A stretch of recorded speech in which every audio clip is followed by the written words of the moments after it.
Around this time last year, I was getting ready to leave for my birthright trip to Israel. When I spoke to people who had been on this trip before, or had gone over to Israel on other tours, I got a lot of the same comments when I told them I was going. Oh, you'll have such an amazing time. It's a life-changing experience. I knew I would have a great time, but there was a part of me that was worried. What if I didn't have that life-changing type of experience? What if I came back and just felt that all I got out of it was a good vacation?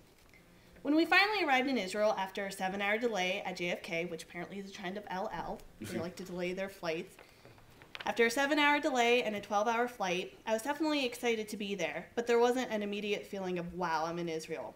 Maybe it was the jet lag. Maybe it was the fact that everyone at this point was more concerned with getting a shower than seeing the country.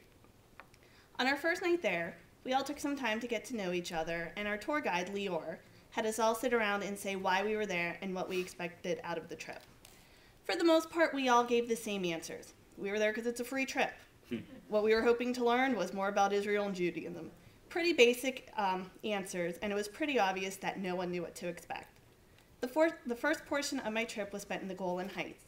I enjoyed everything we did, the hike, the tour of a winery, hanging out with the group in the evenings at our kibbutz guest house, but that was it. Everything was enjoyable, nothing life-changing. When we finally got to Jerusalem, things started to change. Even on the bus ride down, a feeling of excitement started to come over me. Just knowing that we were about to see one of the most holy places in the world was an incredible feeling, one shared by many on my group. We arrived in Jerusalem on a Friday afternoon, and the first thing we did was go to a ledge at the Hebrew University that overlooked the city. Lior gave us a history lesson and explained why Jerusalem was so important, not only to Jews, but to all major religions. Afterwards, he had all of us stand in a circle and jump around while shouting 2 words, Ahim, brotherhood, and Simha, happiness. We did that for probably only about 2 minutes, but in those 2 minutes, the 40 of us who were strangers 4 days prior became a family. The rest of my experience in Jerusalem was truly amazing. For anyone here who has had the opportunity to go, I think they can agree when I say that a certain feeling comes over you when you're there. Not even sure how to describe it, but you feel different.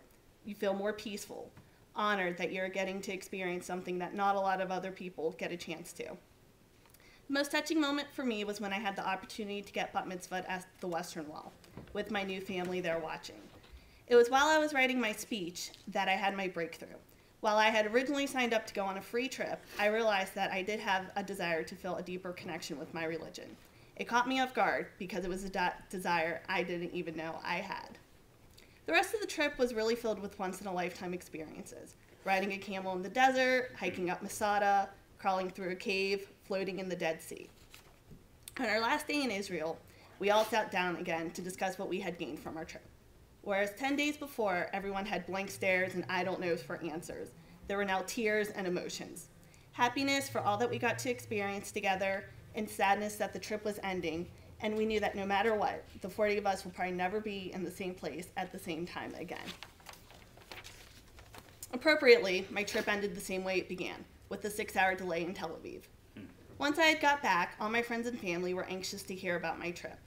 Even now, it's hard to talk about just because there's so much to tell. When my dad asked me to speak tonight, I even found myself having a hard time a year later trying to edit down what to say. I always hate to drag on, but there's just so much to tell. I've never had a trip where I've had so many different experiences and felt so many emotions. So did the trip end up changing my life? Without a doubt. Whenever people ask me how my trip was, I respond with an enthusiastic, "It was incredible, you need to go." During my 10 days over in Israel, I felt such a connection to my religion. While I don't remember a lot of the dates or the histories or stories behind some of the places that I visited, the feelings I had will stay with me for the rest of my life and make me feel proud that I am a Jew.